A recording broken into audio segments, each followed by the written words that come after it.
What advantage then hath the Jew? Or what profit is there of circumcision? Much every way, chiefly because that unto them were committed the oracles of God. For what if some did not believe? Shall their unbelief make the faith of God without effect? God forbid. Yea, let God be true, but every man a liar, as it is written, that thou mightest be justified in thy sayings, and mightest overcome when thou art judged. But if our unrighteousness commend the righteousness of God, what shall we say? Is God unrighteous, who taketh vengeance? I speak as a man. God forbid. For then how shall God judge the world? For if the truth of God hath more abounded through my lie unto his glory, why yet am I also judged as a sinner? And not rather as we be slanderously reported, and as some affirm that we say, let us do evil that good may come, whose damnation is just.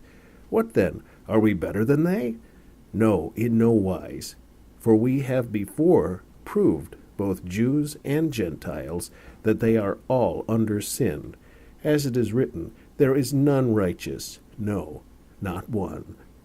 There is none that understandeth, there is none that seeketh after God. They are all gone out of the way, they are together become unprofitable.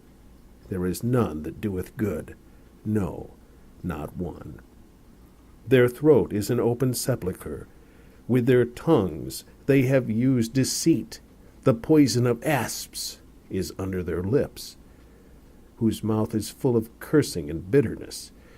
Their feet are swift to shed blood. Destruction and misery are in their ways, and the way of peace have they not known. There is no fear of God before their eyes. Now we know that what things soever the law saith, it saith to them who are under the law, that every mouth may be stopped, and all the world may become guilty before God. Therefore by the deeds of the law there shall no flesh be justified in his sight, for by the law is the knowledge of sin. But now the righteousness of God without the law is manifested, being witnessed by the law and the prophets, even the righteousness of God, which is by faith of Jesus Christ, unto all and upon all them that believe. For there is no difference.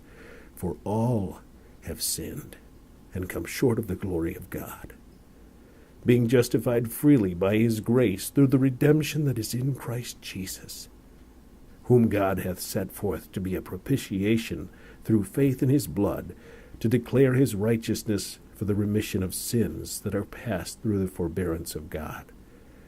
To declare, I say, at this time his righteousness, that he might be just, and the justifier of him which believeth in Jesus.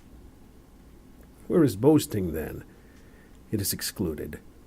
By what law? Of works? Nay, but by the law of faith. Therefore we conclude that a man is justified by faith without the deeds of the law. Is he the God of the Jews only? Is he not also of the Gentiles? Yes, of the Gentiles also.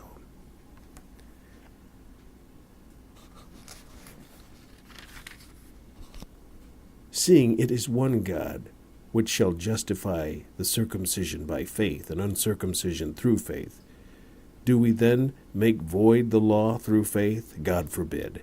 Yea, we establish the law.